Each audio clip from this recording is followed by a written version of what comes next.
ఇప్పుడు గౌరవనీయులు మన ప్రియతమ నాయకులు అఖిల భారత కాంగ్రెస్ కమిటీ మాజీ జాతీయ అధ్యక్షులు రాహుల్ గాంధీ గారిని మాట్లాడాల్సిందిగా కోరుతా ఉన్నాం.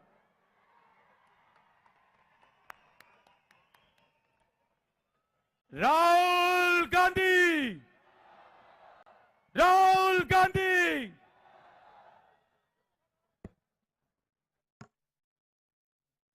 కాంగ్రెస్ సూర్యుడు మన రాహుల్ గాంధీ నిగదీసి అడిగే మునగాడు, వీడు భూమిన వానైతాడు, బీద సాదల ధైర్యం వీడు, దోపిడి దొంగల భరతం పడతాడు. మన రాహుల్ గాంధీ దేశం బంగారు భవితే అవుతాడు.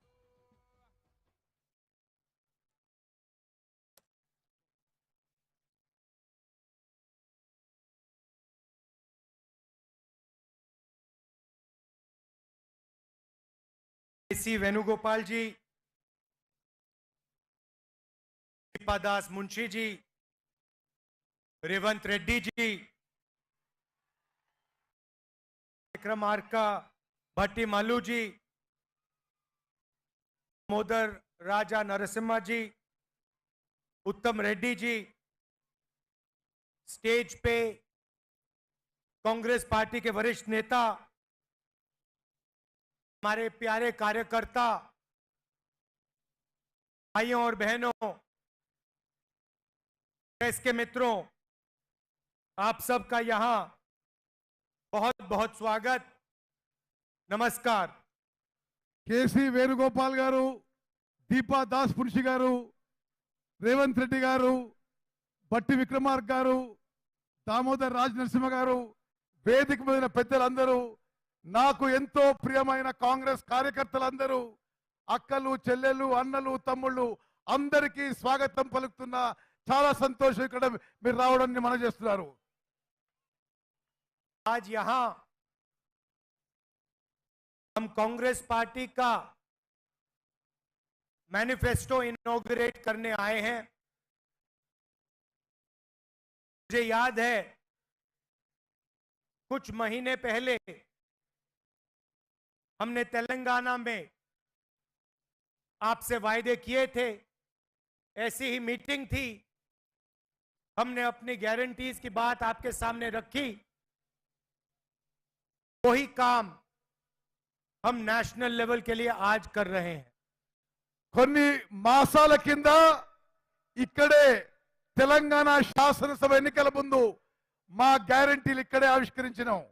అదే విధంగా జాతీయ స్థాయిలో కాంగ్రెస్ మేనిఫెస్టో, జాతీయ స్థాయిలో కాంగ్రెస్ గ్యారంటీలని ఈ పార్లమెంట్ ఎన్నికల ముందు మీ అందరి ముందు ఆవిష్కరించబోతున్నాను. जब हमने आपको गारंटीज दी थी, हमने कांग्रेस पार्टी की गारंटी जरूर कहा था, अगर सचमुच में वो आपकी गारंटीज थी, आपकी आवाज थी. మేము ఇక్కడ చెప్పినప్పుడు అది కాంగ్రెస్ పార్టీ గ్యారంటీలు, కానీ అది మీ గ్యారంటీలు, మీ గొంతు వినిపించడం అని చెప్పి నేను మనవి చేస్తున్నాను. जब हमने 500 रुपए सिलेंडर की बात की थी, 200 यूनिट मुफ्त बिजली की बात की थी, गृह लक्ष्मी की बात की थी, फ्री बस ट्रैवल की बात की थी, तो वो हमने आपकी आवाज सुनकर गारंटीज निकाली थी. 500 రూపాయలు గ్యాస్ సిలిండర్ అయినా, 200 యూనిట్ల వరకు ఉచిత విద్యుత్ అయినా, ఆర్టీసీ బస్సుల్లో మహిళలకి ఉచిత ప్రయాణం అయినా, గృహలక్ష్మిలో ఉచితంగా ఇల్లు కట్టడమైనా మీ గొంతుని ఇక్కడి నుంచి వినిపించడం జరిగింది. అది అమలు చేసిన విషయం కూడా మీకు మనవి చేస్తున్నాను. और आज तेलंगाना के सब लोग जानते हैं कि कांग्रेस पार्टी ने जो वायदे किए थे, उन वायदों को कांग्रेस पार्टी पूरा कर रही है. తెలంగాణలో ప్రజానీకానికి అందరికీ తెలుసు, ఏ మాట అయితే మేము ఎన్నికల ముందు ఏ గ్యారంటీస్ అయితే చెప్పామో అన్ని గ్యారంటీస్ ఇచ్చి మాట నిలబెట్టుకుంటున్న విషయం మీ అందరికీ తెలుసు. हिंदुस्तान में 40 साल से सबसे ज्यादा बेरोजगारी है, मगर तेलंगाना में तेलंगाना की सरकार ने 30,000 लोगों को सरकारी नौकरी दी है और कुछ ही समय में 50,000 और लोगों को सरकारी नौकरी मिलने जा रही है. మొత్తం భారతదేశంలో నిరుద్యోగ సమస్య చాలా తీవ్రంగా ఉన్న ఈ సమయంలో మన తెలంగాణ ప్రభుత్వం 30,000 ఉద్యోగాలు ఆల్రెడీ ఇచ్చింది. మరో 50,000 ఉద్యోగాలు కూడా ఇవ్వబోతున్న విషయం నేను మనం చేస్తున్నాను. तो जैसा हमने तेलंगाना के साथ किया, वैसा ही हमने अपने मैनिफेस्टो के साथ किया. ఏ విధంగా అయితే తెలంగాణలో మాట ఇచ్చి నిలబెట్టుకున్నామో అదే విధంగా జాతీయ స్థాయి మేనిఫెస్టోలో కూడా నిలబెట్టుకోబోతుందని చెప్పి నేను మనం చేస్తున్నాను. ये जो मैनिफेस्टो है, ये हिंदुस्तान की जनता की आवाज है. ये कांग्रेस पार्टी की आवाज नहीं है. आपके दिल में जो था, लाखों लोगों के दिल में जो था, उसे कांग्रेस पार्टी ने सुना और उसे हमने मैनिफेस्टो में डाला. ఈ మేనిఫెస్టో కేవలం కాంగ్రెస్ పార్టీ మేనిఫెస్టో కాదు, భారతదేశం ప్రజల యొక్క కోరిక మేరకు ఈ మేనిఫెస్టో తయారు చేయడం జరిగింది. మీ మనసులో ఉన్న మాట ఈ మేనిఫెస్టోలో ప్రతిబింబం చేసినాము. मैनिफेस्टो की आत्मा जो है वो 5 गारंटीज की है. ఈ మేనిఫెస్టోలో 5 గ్యారంటీలు ఈ మేనిఫెస్టోగా ఆత్మ లాంటివి అని చెప్పి నేను మనం చేస్తున్నాను. सबसे पहले बेरोजगारी के लिए, हिंदुस्तान के युवाओं के लिए साल में 1 लाख रुपए की सैलरी वाली नौकरी हर युवा को मिलेगी. భారతదేశంలో నిరుద్యోగులందరికీ అతి త్వరలో భారతదేశంలో నిరుద్యోగులందరికీ ₹1,00,000 జీతంతో ఉద్యోగం ఇప్పించబోతున్నాము. तो हमने एक अप्रेंटिसशिप का कानून बनाया है. మేము అప్రెంటిస్షిప్ అంటే ట్రైనింగ్, మరి ట్రైనింగ్ ఇచ్చే కార్యక్రమం కూడా మొదలు పెడుతున్నాము. इसमें हिंदुस्तान के हर युवा को, जैसे हम मनरेगा में रोजगार की गारंटी देते हैं, वैसे हिंदुस्तान के हर युवा को 1 साल की अप्रेंटिसशिप की गारंटी मिलेगी. మన్రేగాలో ఏ విధంగా అయితే గ్రామీణ యువతకి ఉపాధి కల్పిస్తున్నామో మొత్తం భారతదేశంలో యువతకి 1 సంవత్సరం పాటు అప్రెంటిస్షిప్ ట్రైనింగ్ ఇచ్చే గ్యారంటీ ఇవ్వబోతున్నాము. ये पब्लिक सेक्टर में होगी, प्राइवेट सेक्टर में होगी, हेल्थ केयर सेक्टर में होगी, एजुकेशन सेक्टर में होगी.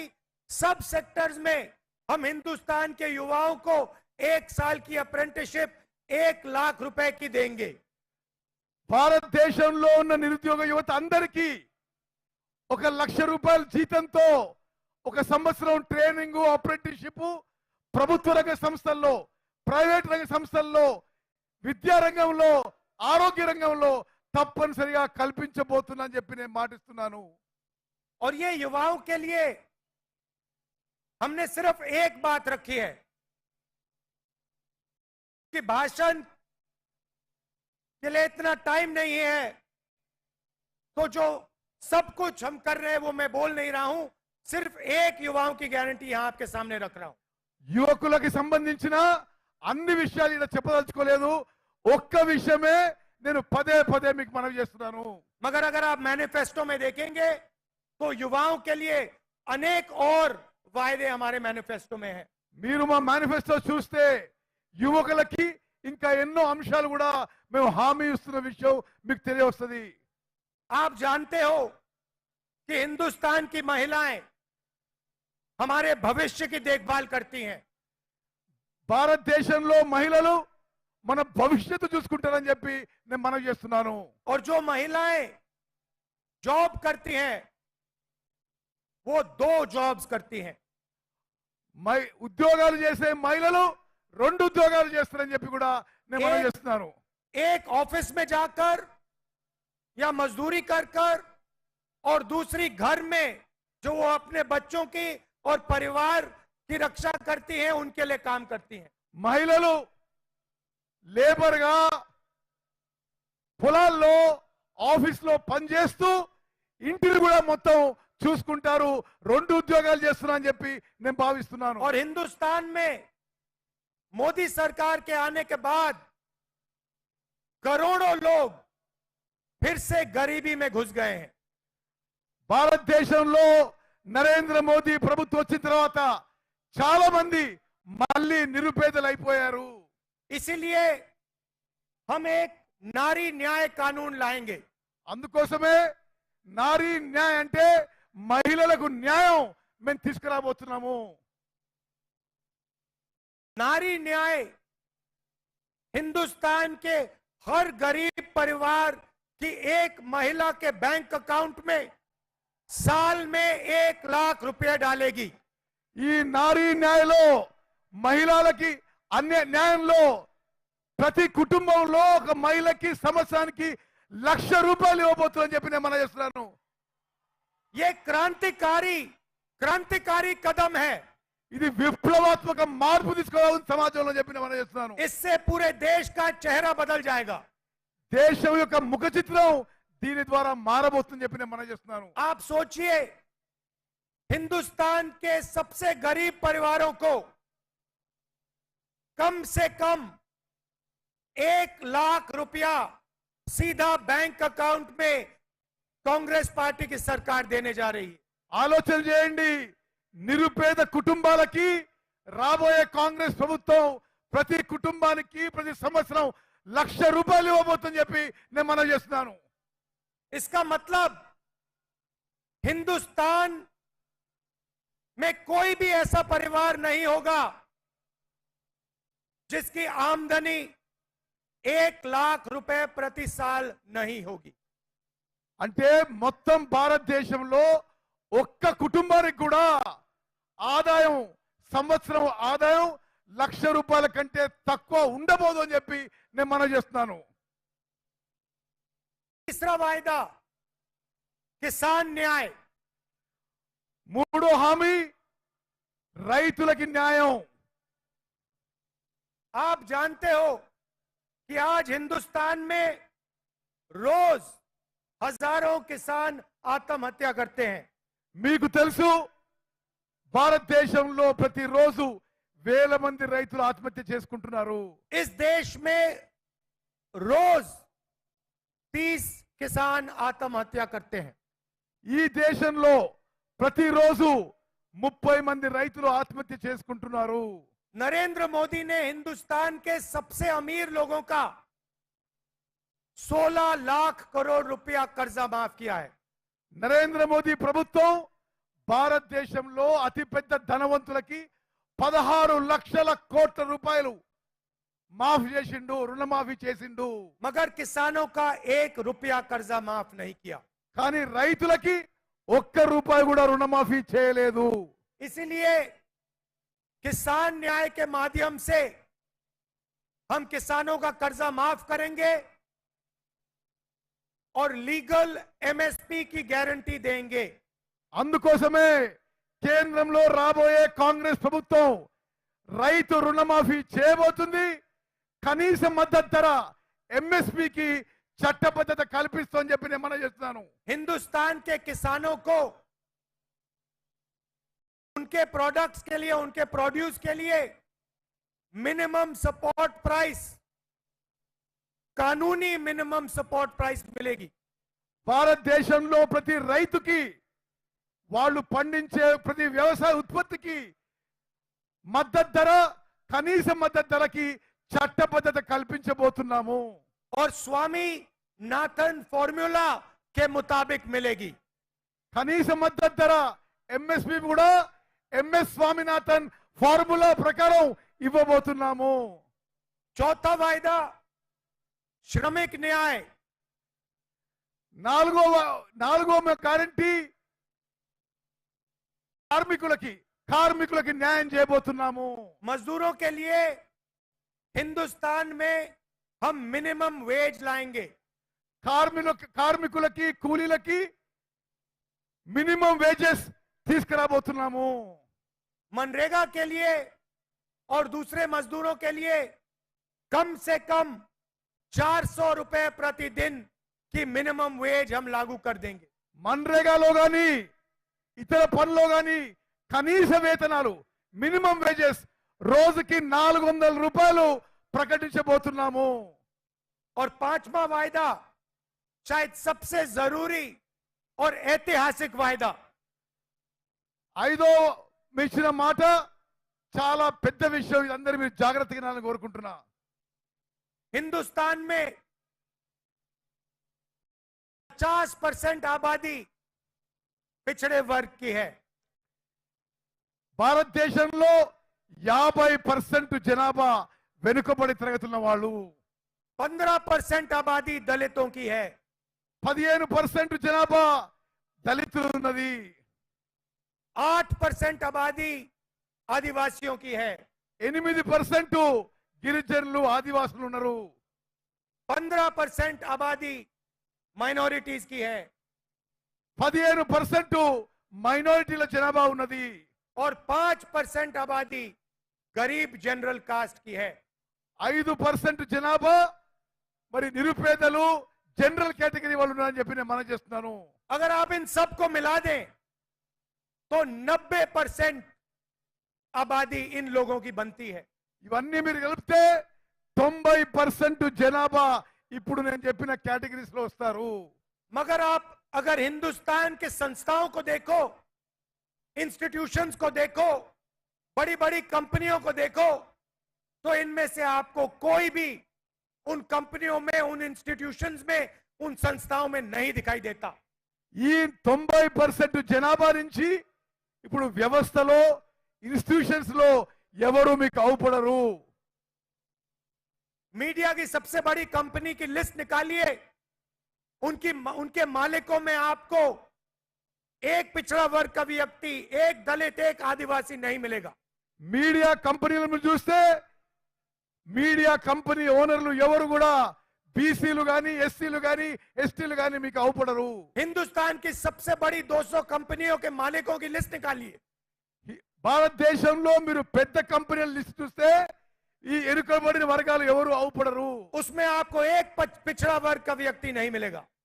భారతదేశంలో ఉన్న పెద్ద కంపెనీల్లో బీసీ, ఎస్సీ, ఎస్టీ ఓనర్స్ ఎవరు మీకు అవుపడరు. एक दलित नहीं मिलेगा, एक गरीब जनरल कास्ट का नहीं मिलेगा, एक माइनॉरिटी नहीं मिलेगा, एक आदिवासी नहीं मिलेगा। ఒక్క దళితుడు గాని, ఒక్క ఆదివాసి గాని, ఒక్క మైనారిటీ గాని ఎవరు కూడా ఈ ధనవంతుల లిస్ట్ లో మీకు దొరకరు. हिंदुस्तान की सरकार को 90 लोग चलाते हैं, आईएएस अफसर चलाते हैं। భారతదేశం యొక్క ప్రభుత్వం 90 మంది ఐఏఎస్ అధికారులు నడుపుతారు. 50% पिछड़ों की आबादी है, 50% ఎనుకబడి వారు ఉన్నారు. 90 आईएएस अफसर में से सिर्फ 3 आईएएस अफसर ओबीसी वर्ग के हैं।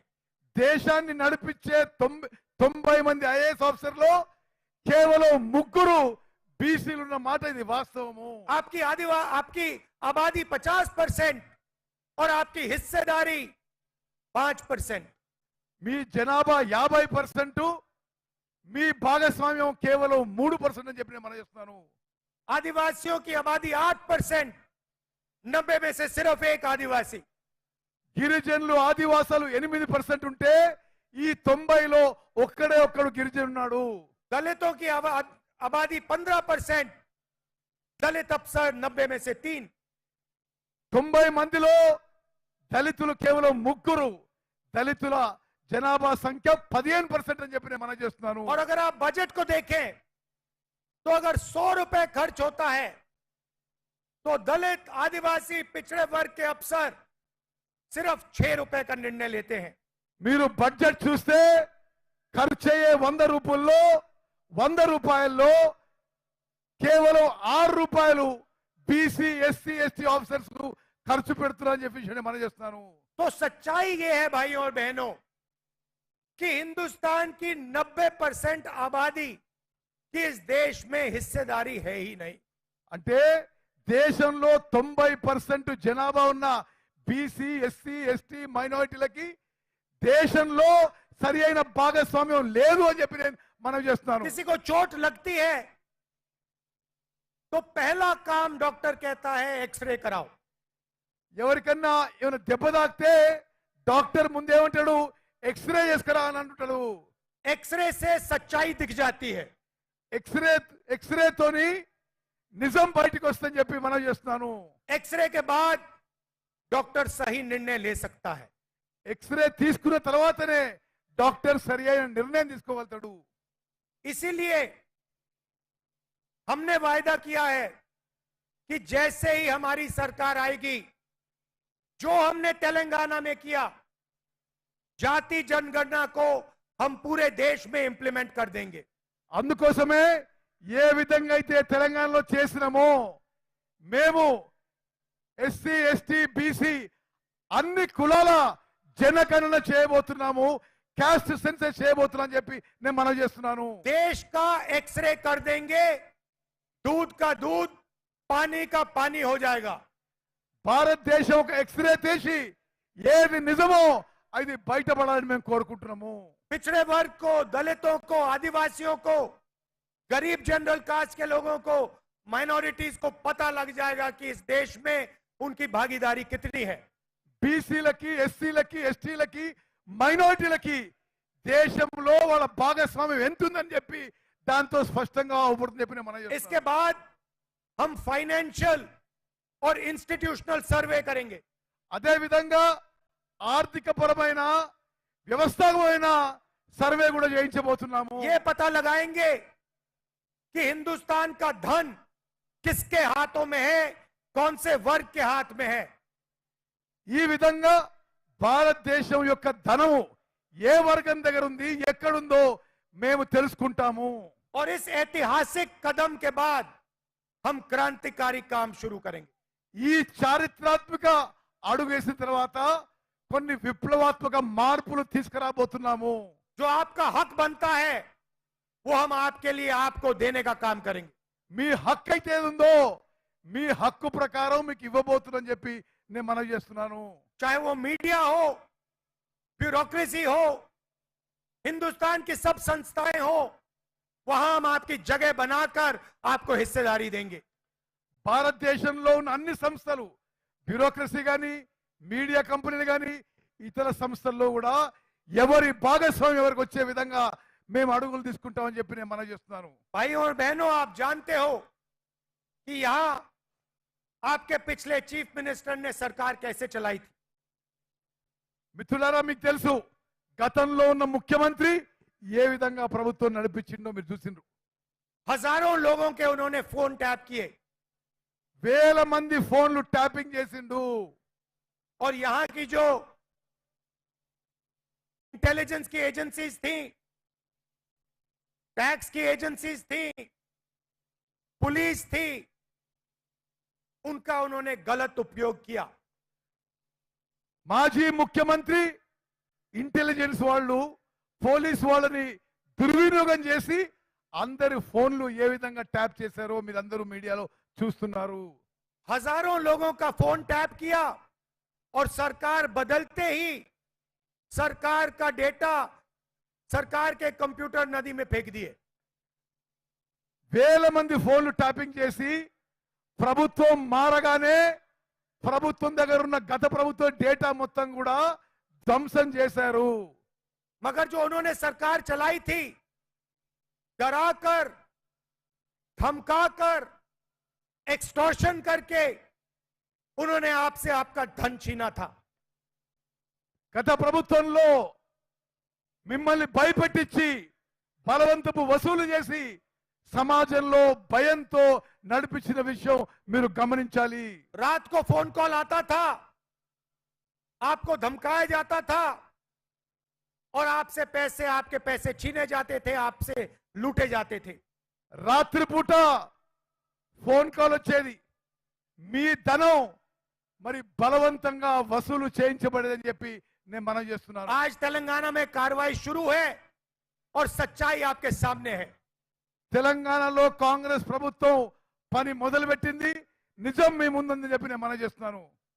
जो यहां आपके पिछले चीफ मिनिस्टर ने किया वो दिल्ली में प्रधानमंत्री और बीजेपी के लोग कर रहे हैं.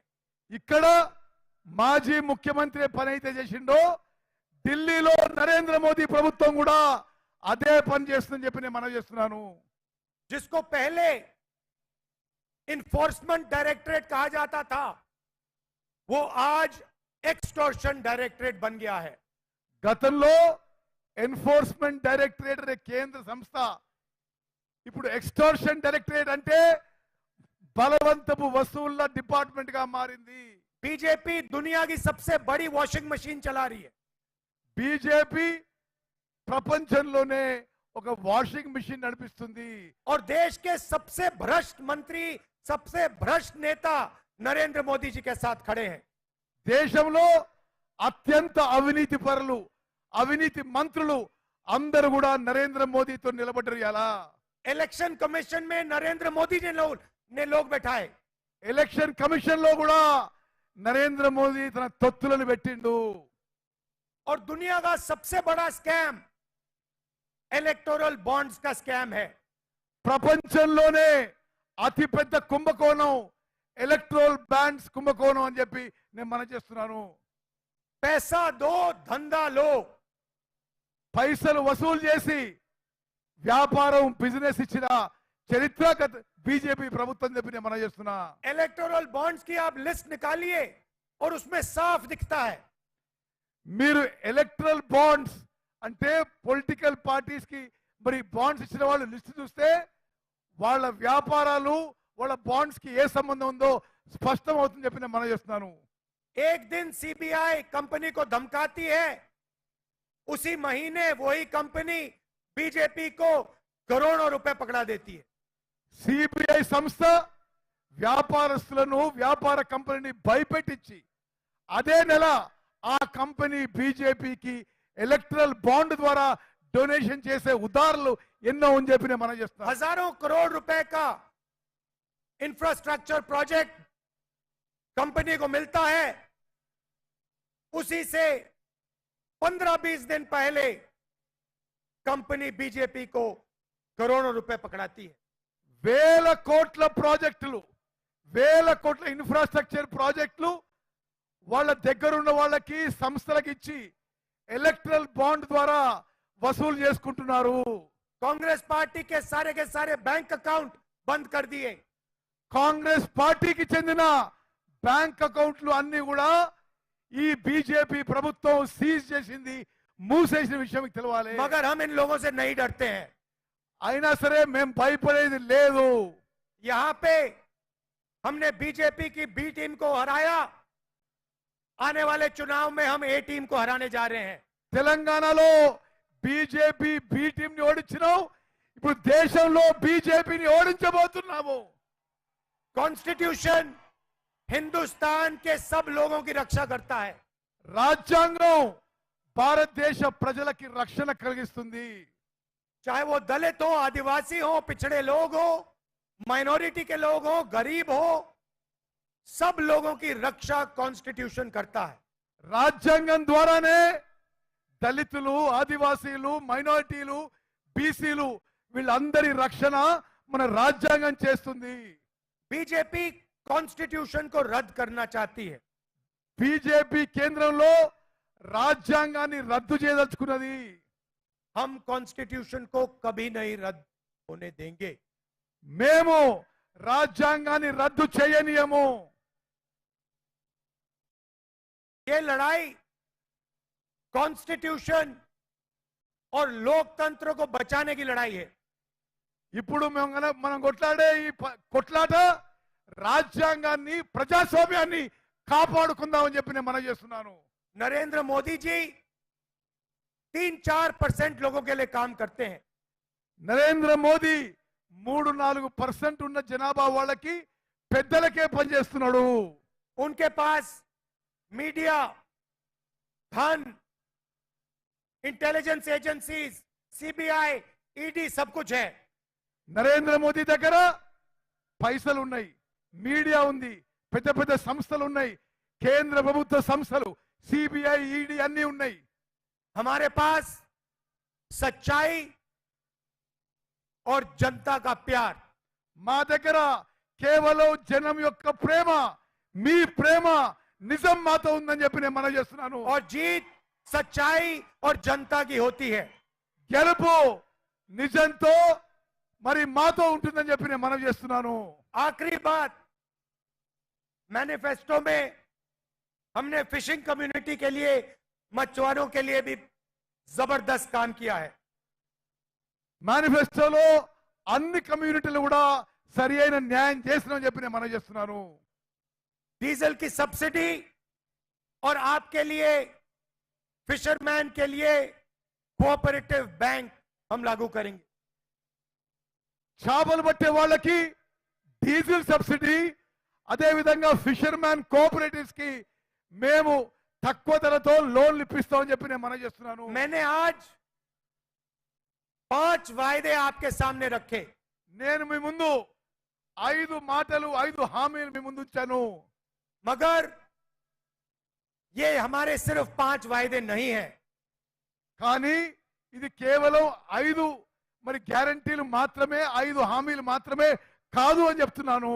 युवाओं के लिए मैंने आपको सबसे बड़ा वायदा आपके सामने रखा, मगर 5 और वायदे हैं. యువకులకు అన్నిటికంటే పెద్ద హామీ మీ ముందుంచాను. మరో 5 హామీలు కూడా ఉన్నాయని చెప్పి నేను మనవి చేస్తున్నాను. वैसे ही महिलाओं के लिए और 5 वायदे हैं. అదే విధంగా మహిళలు కూడా మరో 5 హామీలు ఉన్నాయని చెప్పి మనవి చేస్తున్నాను. किसान और मजदूर और पिछड़े वर्ग के लिए भी अलग अलग 5 वायदे हैं. అదే విధంగా రైతులకి, కూలీలకి, వెనుకబడి తరగతులు కూడా మరో 5 హామీలు ఉన్నాయని చెప్పి నేను మనవి చేస్తున్నాను. ये मैनिफेस्टो क्रांतिकारी मैनिफेस्टो है. ఇది విప్లవాత్మక రెవల్యూషనరీ మేనిఫెస్టో అని చెప్పి నేను మనవి చేస్తున్నాను. ये हिंदुस्तान के चेहरे को बदलने वाला मैनिफेस्टो है. ఇది భారతదేశం యొక్క ముఖ చిత్రం మార్చబోతుంది చెప్పి నేను మనవి చేస్తున్నాను. और ये हमारा मैनिफेस्टो नहीं है, ये हिंदुस्तान की आत्मा का मैनिफेस्टो है, आपका मैनिफेस्टो है. ఇది మా మేనిఫెస్టో కాదు, ఇది మీ మేనిఫెస్టో, భారతదేశం ప్రజల యొక్క ఆత్మకి చెందిన మేనిఫెస్టో అని చెప్పి నేను మనవి చేస్తున్నాను. हमने आपकी मन की बात सुनकर, आपके जो दिल में है उसे सुनकर, उसे समझकर ये मैनिफेस्टो बनाया है. ప్రజల యొక్క హృదయాల్లో మాట విని, వారి బాధ విని ఈ మేనిఫెస్టో తయారు చేయడం జరిగింది. और इस मैनिफेस्टो को आप लोग ध्यान से पढ़िए, ध्यान से देखिए. ఈ మేనిఫెస్టోని చాలా జాగ్రత్తగా చదవండి అని చెప్పి నేను విజ్ఞప్తి చేస్తున్నా. क्योंकि अगर आप इसको अच्छी तरह देखेंगे तो आपको पता लगेगा कि ये मैनिफेस्टो हिंदुस्तान को बदल सकता है. మీరు జాగ్రత్తగా చదివితే మీకు అర్థమవుతుంది, భారతదేశం యొక్క ముఖ చిత్రం ఈ మేనిఫెస్టో మార్చేస్తుంది, మీ జీవితాల్లో వెలుగులు నింపుతుంది చెప్పి गरीबों की, किसानों की, महिलाओं की, युवाओं की जिंदगी बदल सकता है. నిరుపేదలు, రైతులు, మహిళలు, కూలీలు అందరి జీవితాల్లో వెలుగులు నింపే మేనిఫెస్టో అని చెప్పి నేను మనవి और आप చేస్తున్నాను. ये भी जानते हो, तेलंगाना में बहुत अच्छी तरह जानते हो, अगर कांग्रेस पार्टी आपसे ऐसे वायदे करती है तो कांग्रेस पार्टी उन वायदों को डिलीवर कर देती है. ఏ విధంగానైతే తెలంగాణలో ఏ గ్యారంటీలు ఇచ్చినామో, ఏ మాట ఇచ్చినామో నిలబెట్టుకున్నామో, భారతదేశంలో కూడా ఈ గ్యారంటీలు ఇచ్చి నిలబెట్టుకుంటామని చెప్పి నేను మనవి చేస్తున్నాను. मैं यहां राजनीतिक भाषण दिया हूं, నేను ఇక్కడ ఒక పొలిటికల్ స్పీచ్ ఇచ్చాను. मगर मेरा और आपका रिश्ता राजनीतिक नहीं है. కానీ నాకు మీకున్న సంబంధం రాజకీయాలకు అతీతంగా ఉందని చెప్పి నేను మనవి చేస్తున్నా. मेरा और आपका रिश्ता पारिवारिक रिश्ता है, मोहब्बत का रिश्ता है. నాకు మీకున్న బంధం ఒక కుటుంబంలో ఉన్న బంధం, ప్రేమ ఆత్మీయత ఉన్న బంధం అని చెప్పి నేను మనవి చేస్తున్నాను. और आप जानते हो, सोनिया जी तो हैं आपकी, उन्होंने आपकी मदद की, मगर दिल्ली में मैं भी आपका सिपाही हूं. మీకు తెలుసు, సోనియా గాంధీ గారు మీ ఎమ్మడున్నారు. ఢిల్లీలో నేను కూడా మీ ఎంబడి ఉంటా అని చెప్పి మీకు మాటిస్తున్నాను. और आप जानते हो कि तेलंगाना के युवाओं ने, तेलंगाना की जनता ने मुझे इतना सा इशारा किया, मैं यहां आपके लिए हाजिर हो जाऊंगा. మీకు తెలుసు తెలంగాణలో ఏ యువకులైనా తెలంగాణలో ప్రజలు ఎప్పుడు పిలిస్తే అప్పుడు నేను మీ ముందు హాజరైతా అని చెప్పి నేను మనవి చేస్తున్నాను. और मैं सिर्फ ये 2-3 साल की बात नहीं कर रहा हूं, ये मैं अपनी पूरी जिंदगी की बात कर रहा हूं. ఇది కేవలం ఇప్పటి మాట కాదు, ఈ 2-3 ఏళ్ల మాట కాదు, నా జీవితం మొత్తం మీకు సేవ చేస్తా అని చెప్పి మాటిస్తున్నా. जब तक मैं जीवित हूं, तेलंगाना के छोटे से छोटे बच्चे ने मुझे बुलाया, मैं यहां हाजिर हो जाऊंगा. నేను బతుకున్నంత కాలం తెలంగాణలో చిన్న పిల్లగాడు పిలిచినా మీ ముందు ఉంటా, మీకు సేవ చేస్తా అని చెప్పి మీకు మాటిస్తున్నా. और मैंने आपको कहा था कि आपने एक नया स्टेट बनाया, आपने एक सपना देखा और केसीआर जी ने उस सपने को तोड़ने का काम किया. మీరు చూసిన స్వప్నం ఒక ప్రత్యేక రాష్ట్రం ఏర్పాటైనా కేసీఆర్ మీ స్వప్నాన్ని బద్దలు కొట్టే విషయం మీకు తెలుసు. ये हिंदुस्तान का सबसे नया प्रदेश है. భారతదేశంలో కొత్త రాష్ట్రం 29వ రాష్ట్రం తెలంగాణ రాష్ట్రం. और मैं चाहता हूं कि ये प्रदेश हिंदुस्तान के सारे प्रदेशों को रास्ता दिखा पाए. నేను కోరుకుంటుంది మొత్తం భారతదేశంలో అన్ని రాష్ట్రాలకి తెలంగాణ రాష్ట్రం దారి చూపెట్టాలి, ముందుండాలని కోరుకుంటున్నాం మన చేస్తున్నా. और इसमें मैं, आपके चीफ मिनिस्टर, हमारे सब नेता, कांग्रेस पार्टी के हर कार्यकर्ता और तेलंगाना के युवा, तेलंगाना की जनता एक साथ मिलकर काम करेंगे. ఈ కృషిలో నేను, మీ ముఖ్యమంత్రి, మీ నాయకులు, కార్యకర్తలు అందరూ కూడా కలిసి పనిచేస్తామని చెప్పి నేను మనం చేస్తున్నాను. और मैं चाहता हूं कि एक दिन made in Telangana, made in China का मुकाबला करे. నేను కోరుకుంటున్నా ఒకరోజు మేడ్ ఇన్ తెలంగాణ అనే బ్రాండ్ మేడ్ ఇన్ చైనా కంటే పెద్ద కావాలని చెప్పి కోరుకుంటున్నా. और फिर पूरा देश कहे, अगर मेड इन तेलंगाना हो सकता है तो मेड इन उत्तर प्रदेश हो सकता है, मेड इन राजस्थान हो सकता है. तो ये मैसेज मैं चाहता हूं कि आप देश को दें. ఏ విధంగానైతే made in Telangana successful brand కావాలతో ఆ తర్వాత అన్ని రాష్ట్రాల్లో made in Uttar Pradesh, made in Rajasthan అంతటా సక్సెస్ కావాలని కోరుకుంటున్నాను. और देश में बीजेपी के लोग नफरत फैलाते हैं. మొత్తం భారతదేశంలో బీజేపీ పార్టీ మత సమాజంలో విద్వేషం ఫైలాయిస్తుంది. एक धर्म को दूसरे धर्म से लड़ाते हैं. ఒక మతాన్ని ఇంకో మతంతో కొట్లాడబెట్టింది. मगर तेलंगाना में नफरत के बाजार में आप सब ने मोहब्बत की लाखों दुकानें खोली हैं. మీరు తెలంగాణలో ఈ విద్వేషాల బజార్లో ప్రేమించే దుకాణం తెరిచిండ్రు. నేను చాలా సంతోషిస్తున్నాను చెప్పిన यहाँ पे सब लोग मिलकर प्यार से, इज्जत से काम करते हैं. ఇక్కడ అందరూ కూడా కలిసిమెలిసి ప్రేమతో అభిమానంతో పని చేయడం నేను ఎంతో సంతోషిస్తున్నాను. तो ये भी मैसेज तेलंगाना से पूरे देश में जा रहा है. ఈ సందేశం కూడా, ఈ కలిసిమెలిసి పనిచేసే సందేశం తెలంగాణ నుంచి మొత్తం భారతదేశం పోతుంది. शाम का समय है, आप दूर दूर से आए, आपको वापस जाना है. मैं आपका दिल से धन्यवाद करता हूं. बहुत बहुत धन्यवाद. नमस्कार. जय हिंद, जय तेलंगाना. మీరు చాలా దూరం నుంచి వచ్చారు. మీ అందరికీ పేరు పేరున నా ధన్యవాదాలు తెలియజేస్తున్నాను. మిత్రులారా, అందరూ చేతులెత్తాలి. రాహుల్ గాంధీ గారి నాయకత్వం, రాహుల్ గాంధీ గారి నాయకత్వం. మిత్రులారా, ఇప్పుడు ఒక రాష్ట్రంలో జరుగుతున్న కొన్ని